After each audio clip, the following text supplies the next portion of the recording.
de primer año y el día de hoy, como es costumbre en el último viernes del mes, vamos a realizar la reunión de club de revista. Este es el artículo que les traigo para el día de hoy.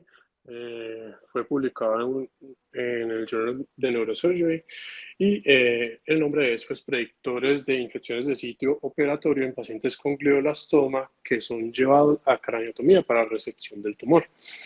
Entonces, para iniciar, primero pues un muy pequeño repaso acerca de lo que es un glioblastoma, ¿cierto? Este es un glioma astrocítico clasificado por la OMS como uno de grado 4. Recordemos que con la última actualización en la guía de tumores de la Organización Mundial de la Salud ya no existe el tipo salvaje, pues mutado salvaje, y el tipo salvaje y el tipo mutado con respecto a la IDH, sino que todos los glioblastomas como tal, por definición, son de tipo salvaje y IDH. Además de esto, deben tener un H3 tipo salvaje y se debe encontrar pues, en la patología, la proliferación microvascular, necrosis, la presencia de promotor TERT y la amplificación del EGFR. Para recordar un poquito de la epidemiología, este es el principal tumor maligno primario del sistema nervioso central. Va a corresponder al 15% de todos los tumores a nivel del sistema nervioso central, recordemos pues siendo los primeros las metástasis, pero el primario este va a ser el principal. Y de los malignos primarios va a ser la mitad. Entonces su gran importancia por su prevalencia. Para hablar un poquito de la clínica, el principal síntoma va a ser la cefalea. Vamos a tener unos síntomas por aumento de la presión intracraneal, que van a ser las náuseas, los vómitos, la visión borrosa, la diplopía y el mareo. Adicionalmente, según el tamaño y la ubicación, vamos a tener la focalización neurológica, que como sabemos puede ser muy variable dependiendo de dónde esté ubicado el tumor. La presencia de convulsiones, que puede ser tan alta hasta como en un tercio de los pacientes. Y algo muy importante que es el deterioro funcional que se ve en estos pacientes. Los pacientes con glioblastoma van a tener diferentes alteraciones que lo van a llevar a un deterioro en su clase funcional.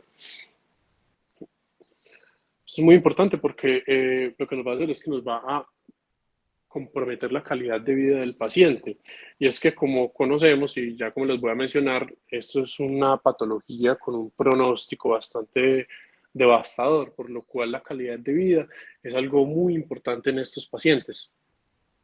Se ha visto, esto que les traigo es un estudio que se realizó en Suecia en 2020.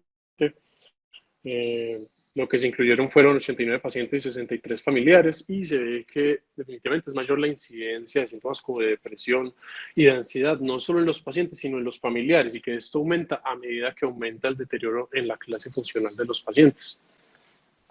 Para recordar las imágenes de estas lesiones, pues se caracteriza por ser una lesión hipointensa entre uno, de características irregulares, usualmente tiene zonas de necrosis en su interior, y un realce heterogéneo o comúnmente en anillo, pues, que se va a acompañar de un edema cerebral de tipo vasogénico, principalmente alrededor de la lesión.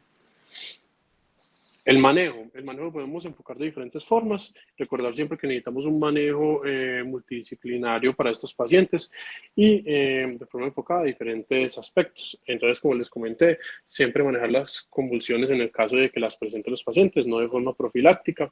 El manejo del edema cerebral, para el cual pues la piedra angular de este tratamiento es el uso de los esteroides.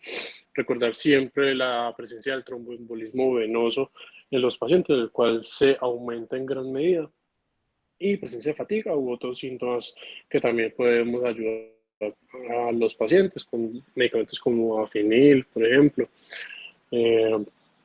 Y ya el manejo específico, pues para como tal la patología, que vendría siendo diferentes pilares, que son la resección ayudada con quimioterapia, radioterapia y los nuevos medicamentos que pueden catalogarse en la parte de la inmunoterapia. La resección, pues es la piedra angular del tratamiento. Se ha visto pues que el porcentaje de resección de estos tumores está directamente relacionado con los desenlaces y que se necesita una resección, digamos, suficiente. ¿Qué se ha visto? Más del 70%, pues al compararlo más con menos del 70%, definitivamente hay un cambio en la supervivencia de estos pacientes. No necesariamente en el impacto en la recurrencia. Sin embargo, tenemos que asegurar siempre pues resecciones mayor del 70%. Incluso algunos estudios hablan de cifras tantas como el 98%. ¿Esto por qué es importante? Porque dependiendo de la ubicación del tumor, estas resecciones no siempre son completas, ¿cierto? Pues no se puede porque pondríamos en riesgo el aumento en la morbilidad del paciente. Entonces, pues desde 2005 es muy conocido, pues ya la terapia con el protocolo STUB, ¿cierto? Se encontró que definitivamente hubo una disminución, perdón, un aumento en la supervivencia de los pacientes, pasando de 12 meses hasta de los 16 meses al adicionar la temozolomida a la resección de la lesión con radioterapia. Entonces, este ya es un estándar de tratamiento, pero además de esto se han aumentado o se han incluido otros manejos. ¿Qué otros manejos? El uso, por ejemplo, de los antiangiogénicos, pues como el bevacizumab para enfermedades recurrentes, y el uso de la carbamazepina también, pues adicionado a esto, ¿cierto? Que nos va a poder aumentar la supervivencia media desde los 15 meses hasta aproximadamente unos 20 meses, lo que se ha visto. Y recordar la relación entre la resección total o la subtotal o la cercana a la total y cómo esta va a impactar de forma directa la supervivencia. Entonces, recordemos, tenemos unos pacientes con una patología, con un pronóstico muy malo en realidad, una sobrevida a los 5 años apenas entre el 6 y el 10%, y que esta sobrevida la hemos llevado hasta aproximadamente los 18 meses. Entonces, es muy importante en estos pacientes asegurar una buena calidad de vida y asegurar que no tengan complicaciones asociadas al tratamiento, que de por sí no son pocas. Algo muy importante pues, en hablar respecto a las infecciones del sitio operatorio es que el glioblastoma de por sí es un inmunosupresor. Hace mucho se sabe acerca de la inmunosupresión local que tienen los tumores, y en especial estos tumores tan agresivos, y en la relación que tiene esto con la evasión inmune. Sin embargo, a pesar que este es un tumor con una baja carga metastásica sistémica, se va a producir una inmunosupresión que sí va a ser a nivel sistémico. ¿Qué podemos ver en estos pacientes? Vamos a ver que son pacientes que tienen menos CD4, igual que los pacientes como con VIH, y se ve que los órganos inmunes, como el vaso o el timo, se ven involutivos en estos pacientes. Se encuentra que son más pequeños. Adicional a esto, existe una alteración en la producción de los linfocitos T a nivel de la médula ósea, y esto se ve traducido a una acumulación de linfocitos T inmaduros, que no van a tener una respuesta pues, significativa. ¿Cómo se cree que se produce esta inmunosupresión a nivel sistémico? Principalmente es unos mecanismos mediados por las células tumorales en las cuales van a inducir un cambio en los monocitos y va a producir que el monocito normal o naive se convierta en un monocito que sea inmunosupresor. Entonces, esta inmunosupresión se va a efectuar tanto a nivel local como a nivel sistémico, en el microambiente del tumor y ya en los órganos linfoides secundarios, produciendo esta inmunosupresión. Entonces, algo muy importante son las complicaciones postoperatorias. Como les comenté, son pacientes con alteración en la calidad de vida, por lo cual tenemos que disminuir las complicaciones postoperatorias. ¿Cuál siendo la principal para esta revisión? La infección de sitio operatorio, ¿cierto? Se han descrito pues, las tasas en general de infección de sitio operatorio para los procedimientos en neurocirugía son muy variables, aproximadamente entre el 1 y 10%. Sin embargo, son menos estas cirugías programadas. Uno puede clasificar la infección según cuál sea el compromiso y qué tan profundo sea esto. Entonces, se puede clasificar como superficial o el espacio subgaleal, que ya va a incluir la osteitis como tal, la que es asociada a la cranioplastia, y ya el espectro de los empiemas tanto subdural como epidural, y ya posteriormente los abscesos cerebrales y la meningitis y ventriculitis. Como vemos, los microorganismos más comunes van a ser los cocos gram positivos, ¿cierto? ¿Y esto por qué es? Ya se conoce que las infecciones en neurocirugía se dan por los patógenos que están a nivel de la piel y la inoculación directa de estos. Por eso existen los diferentes métodos para disminuir pues de asepsia antisepsia, para disminuir la tasa de infección. ¿Qué va a ser importante entonces? Pues, ¿por qué es importante la presencia de infección del sitio operatorio? Porque esto nos va a prolongar la estancia hospitalaria en cuanto un 50% aproximadamente. Nos va a aumentar la tasa de reingresos con un OR del 7.7. Esto incluso pues hasta el 100% de reingresos al compararlo con la gente que no tiene infección de sitio operatorio. Nos va a aumentar definitivamente las reintervenciones para poder hacer lavado, tomar muestra, disminuir el inóculo como tal, y esto con un OR del 36. Y al fin y al cabo nos va a aumentar la mortalidad de los pacientes. Un OR pues, que se relaciona con 3.4.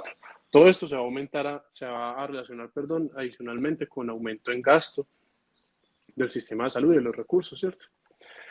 Se han hecho diferentes estudios para ver cuáles son los factores de riesgo para el aumento de la presencia de infecciones de sitio operatorio, no necesariamente en la presencia de glioblastoma, como es este estudio, pero sí se han estudiado. ¿Qué se ha visto? Que la infección simultánea en otro sistema, aparte del sistema nervioso central, una duración de la cirugía mayor de 4 horas. Y esto ha sido muy discutido, pues, porque si bien ya existe mucha bibliografía que hace referencia al aumento de la incidencia de infección de sitio operatorio en relación con la duración de la cirugía, el umbral no está muy bien descrito y los artículos difieren en esto. Sin embargo, 4 horas es lo más aceptado, pero hay unos que hablan incluso hasta de 2 horas. La lesión de un seno venoso, ¿por qué es esto? Porque pasa de ser un área limpia, como les dije, a un área limpia contaminada. La fístula del líquido cefalorraquídeo, que nos va a dar un paso directo hacia el interior del sistema nervioso central y va a comprometer esto y la va a convertir en una herida sucia. Nos va a aumentar en gran medida el riesgo de infección del sitio operatorio. La edad se relaciona directamente, pues el aumento de la edad con la presencia de infección de sitio operatorio. El estado funcional previo se ha visto, sin embargo, es de los que menos ha demostrado de forma uniforme a lo largo de los estudios. En realidad han sido pocos los que lo muestran. Y el estado nutricional es conocido ampliamente por la capacidad para cicatrización de estos pacientes.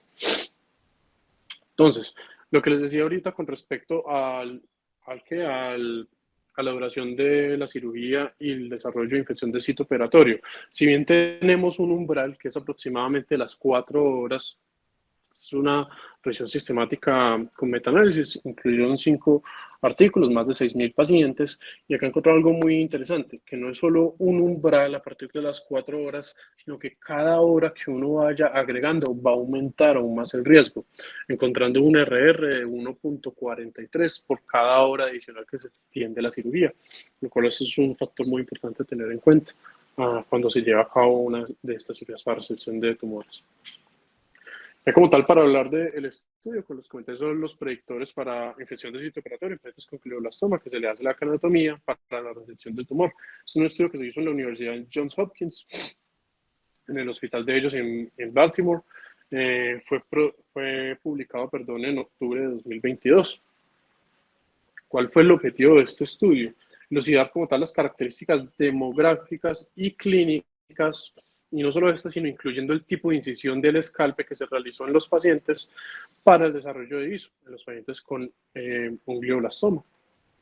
Entonces, fue un estudio retrospectivo, incluyeron pacientes desde diciembre de 2006 hasta diciembre de 2019, todos fueron pacientes que les confirmó que tenían un glioblastoma y de medida general, como dicen las guías, previo a la cirugía se realizó la asepsia con solución yodada del área de la cirugía y se realizó una profilaxis antibiótica 1 hora previa en concordancia con el protocolo institucional que tenían ellos.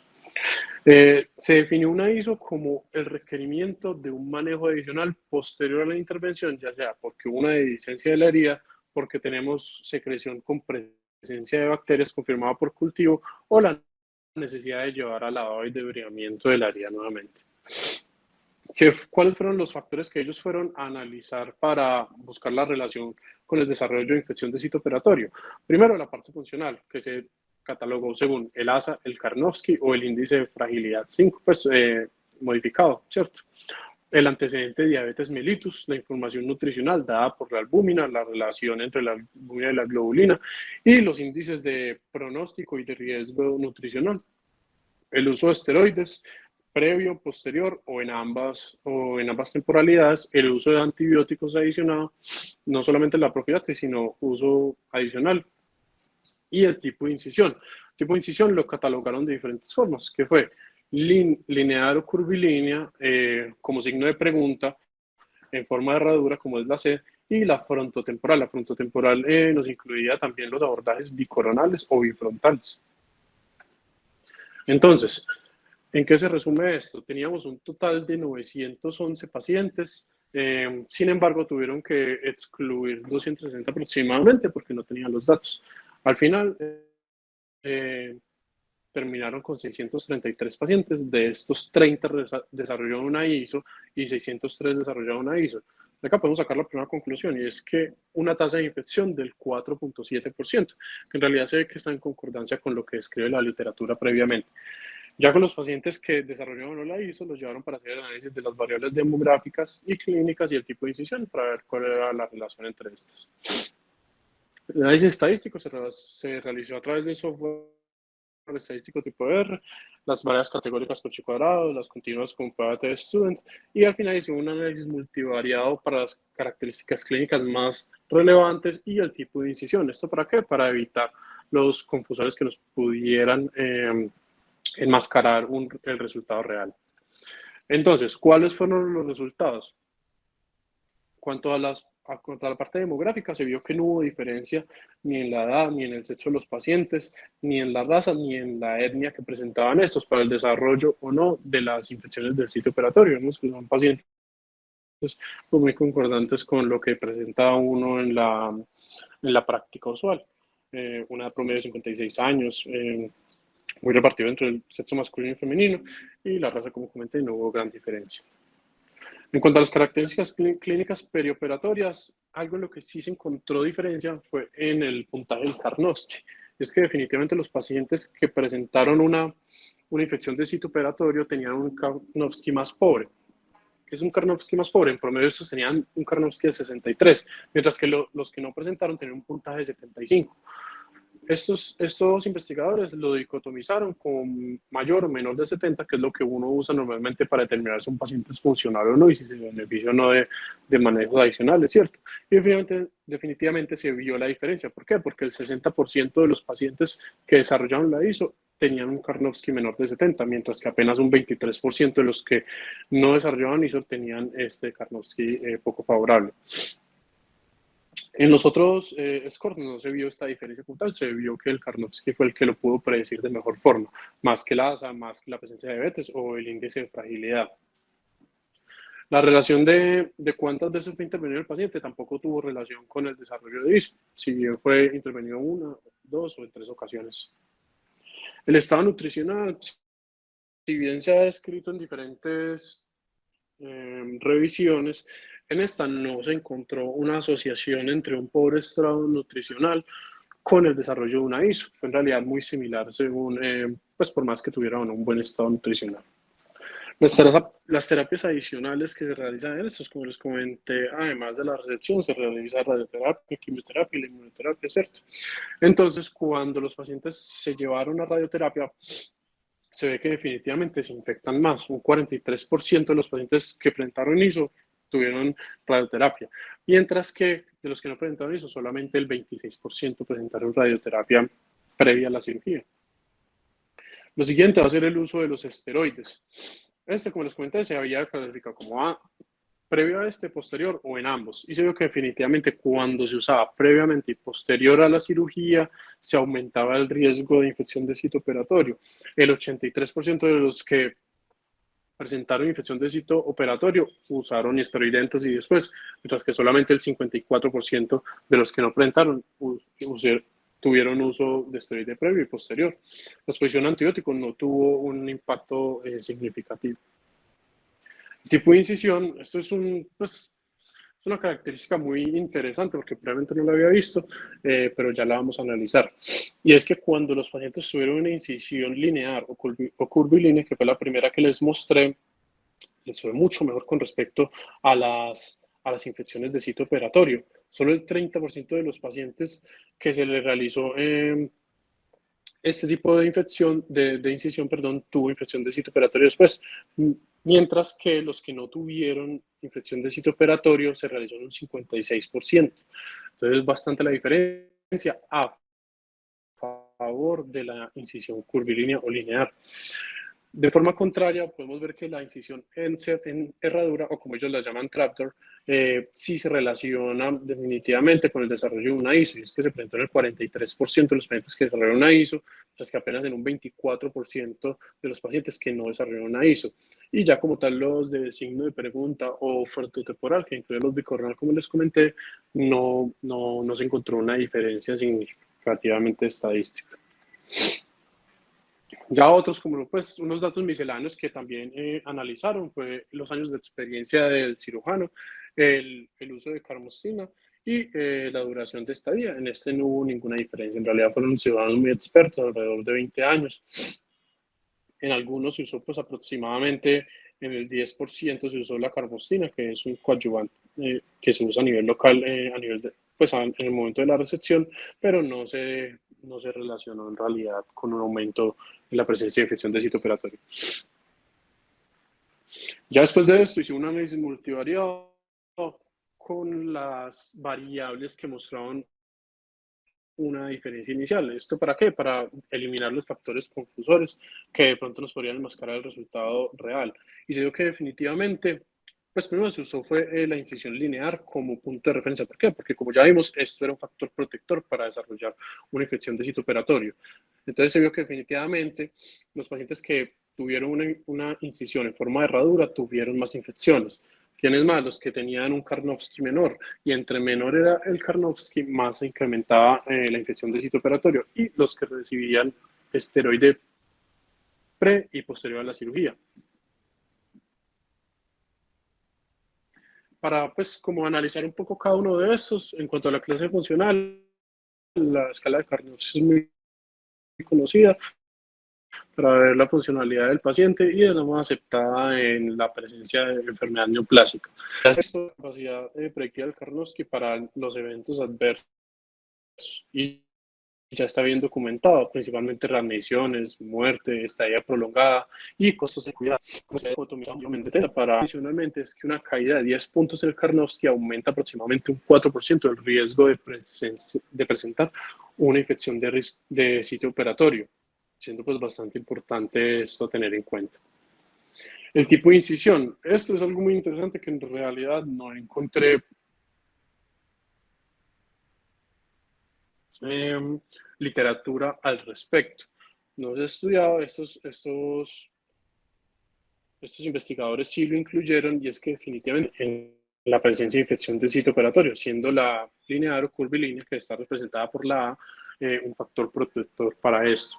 ¿Qué se cree que es lo que causa? Principalmente es la relación con la irrigación del escalpe, ¿cierto? Recordemos que la irrigación del escalpe viene de, pues, de la carótida común y tanto de la externa como de la interna. De la externa tenemos que las ramas preterminales como la posterauricular y la occipital, y la rama terminal de la carótida externa, que es la temporal superficial, con sus dos ramas, frontal y parietal, y la parte anterior que está irrigada por la supraorbital y supratroclear, ramas de la oftálmica, ¿cierto?, que vienen de la carótida interna.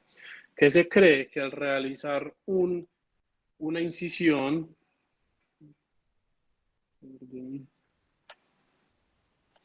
que al realizar una incisión en herradura, lo que se hace es cortar la circulación del escalpe y esto va a perjudicar el desarrollo pues, de la cicatrización adecuada, por lo cual nos va a predisponer al desarrollo de infecciones de sitio operatorio, mientras que si se hacen incisiones lineares o curvilíneas, siempre pues protegiendo la temporal superficial y la rama frontotemporal del facial, esto nos va a permitir una mejor cicatrización y una menor tasa de infecciones de sitio operatorio. Si bien no estaba escrito previamente, pues esto es lo que se cree que, que es la explicación en cuanto a por qué se aumentó el riesgo de infecciones en las incisiones en herradura.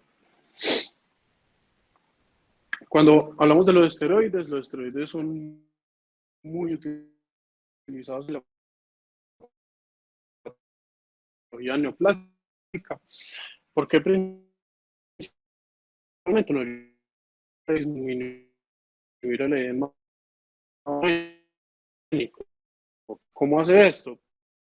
Principalmente a través de la producción de claudina o claudina y caderina, presentes que en el está comprobado. Entonces, al final, nos va a ayudar a restablecer la barrera encefálica, así disminuyendo el edema vasogénico que está presente en la plástica. Existen diferentes esteroides, ya que pues estos están ampliamente distribuidos y se usan de forma rutinaria en la patología neoplásica. Entonces tenemos esta guía que es del 2014 para el uso de esteroides. Ya vamos a analizar un poquito qué es lo que nos dice la guía y cuáles son las recomendaciones. Y algo muy interesante de este estudio, también en el Journal de Neurosurgery, fue publicado en 2021, y lo que quisieron evaluar fue la seguridad y la eficacia de la dexametasona en el manejo preoperatorio de los pacientes con gliomas. En este estudio incluyeron 451 pacientes y se encontró que había pues una tendencia al aumento en las infecciones en los pacientes que usaban el esteroide pre y postquirúrgico. Sin embargo, no fue estadísticamente significativo, tuvo una P de 0.08, pero se ve una clara tendencia al aumento que ya con ese estudio sí o sí se confirma, ¿cierto? Adicionalmente, en ese estudio un aumento en la mortalidad. Y es también un tema que se está discutiendo y es la disminución en la eficacia de los tratamientos adyuvantes como la radioterapia al crear un ambiente poco inflamatorio a nivel del tumor, ya que pues cuando se hace una radioterapia o una quimioterapia se da un ambiente inflamatorio que ayuda a la, pues, digamos, a la destrucción de las células tumorales, ¿cierto? Se cree que de pronto los esteroides pueden disminuir esta respuesta inflamatoria, disminuyendo la efectividad y al fin y al cabo impactando negativamente la mortalidad de los pacientes. Entonces, basado en lo que se ha visto en los esteroides, los efectos adversos que tienen y para lo que se usa, se han ya desarrollado diferentes pues, recomendaciones. Y es que tenemos que usar el esteroide es si el paciente en realidad tiene la indicación, si el paciente está sintomático y no usarlo de forma indiscriminada en todos los pacientes porque tienen un tumor y porque la imagen tiene edema cerebral. Las dosis mayores, pues ha visto que cuando usamos dosis mayores a 16 miligramos, esto no aporta 16 miligramos al día total, esto no aporta un efecto terapéutico adicional, pero sí me va a aumentar los efectos adversos del esteroide. Recordar que el efecto máximo del esteroide para disminuir el edema se ve en 48 a 72 horas, por lo cual nos toca temporalizar muy bien el uso del esteroide cuando el paciente va a ser llevado a la recepción quirúrgica. Y como les comenté ahorita, puede tener un impacto negativo en la eficacia del tratamiento. Otros efectos adversos que podemos presentar con los esteroides, para no recordar y no menospreciar, son la hiperglicemia, el desarrollo de miopatía, osteoporosis, necrosis vascular, úlcera péptica, perforación intestinal, ansiedad, irritabilidad, insomnio, manía, psicosis y depresión. Y es que muchas veces los esteroides se usan incluso de forma subaguda hasta crónica en estos pacientes. Entonces, basado en esto, ¿qué intervenciones se han intentado realizar para disminuir la presencia de infección de sitio operatorio? Principalmente se han desarrollado unos planes de manejo para disminuir esto. Pues son unos planes que lo que hacen es principalmente hacer unas intervenciones para disminuir la presencia de infección de sitio operatorio. Este es un estudio de 2019 en el cual eran pacientes con cirugía funcional, pues principalmente implantes y para neuromodulación, ¿cierto? Y lo que hicieron fue hacer listas de chequeo previos, unos cuestionarios, la descolonización para el MRSA, pues a nivel de las zonas nasales, ¿cierto? O de la piel, la profilaxia antibiótica basada en el peso y una asepsia pues juiciosa previa a la cirugía. En este caso, encontraba una diferencia y una disminución en el desarrollo de infecciones de sitio operatorio, principalmente con la implantación de estimuladores cerebrales profundos, que pasó de una tasa de 1.3% a 0.3%. Y cuando se implantaron bombas intratecales, pasó la tasa de infecciones del 8.7% al 1.8%, mostrando una diferencia estadística significativa y un impacto positivo con la implementación de estos planes. Se han desarrollado también en poblaciones pediátricas. Este fue desarrollado en el Cincinnati Children's Hospital, es de 2017, incluyeron 683 pacientes y se encontró una disminución del 2.9% al 0.62%. Esto es pues por cada 100 niños, ¿cierto? ¿Y qué fue lo que hicieron estos investigadores? Principalmente hicieron una evaluación de la piel previa, desarrollado por la enfermera y por la familia. Pues primeramente el personal de enfermería instruye a la familia en cómo hacer esta búsqueda de las lesiones en piel. Se hizo el tamizaje para el Staphylococcus aureus en la piel y con su respectiva descolonización se hicieron baños pues a la cabeza y al pelo de los niños con clorexidina al 2% y se realizó una limpieza previa a la asepsia con clorexidina también. Adicionalmente, mantener la normotermia fue otra de las intervenciones que usaron estos investigadores para encontrar el beneficio de este plan. Y como tal, aplicado a la patología neoplásica y a los gliomas de alto grado, este es el único es el único plan de cuidado con relación a las infecciones que encontré en la literatura. Se realizó en China. Y esto es principalmente lo que hicieron fue el uso de shampoo previo, el no rasurar sino usar la clipper, una asepsia adecuada, dejar secar muy bien, una juiciosa y generosa irrigación y una asepsia previa a la curación. Sin embargo, en este estudio no se encontró diferencia alguna en el desarrollo de infección de sitio operatorio al implementar o no este plan de cuidado. Entonces, pues como conclusiones, recordar el gran impacto que tiene el desarrollo de infección de sitio operatorio en estos pacientes, que son pacientes que están mucho más propensos a presentarla, y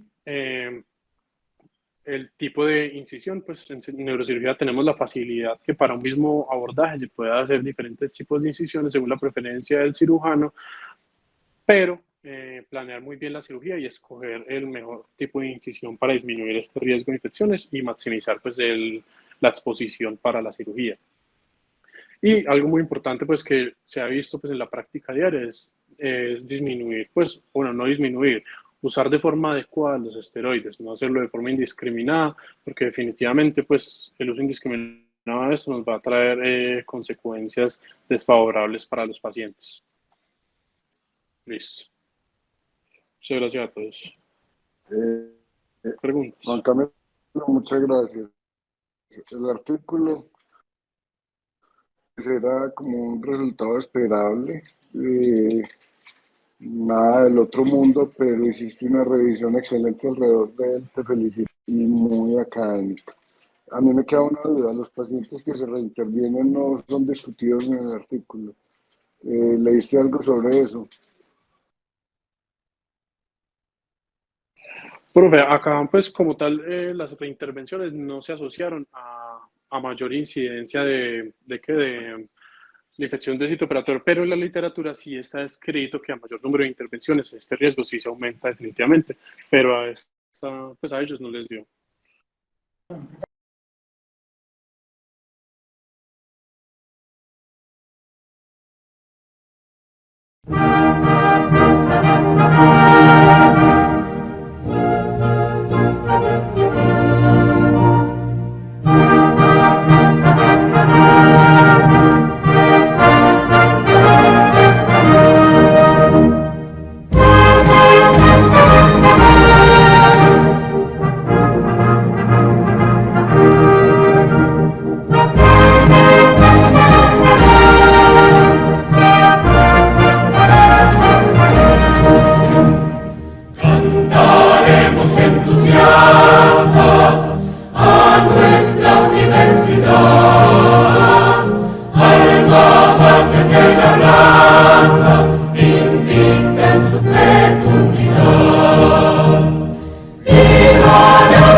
Al pródigo amado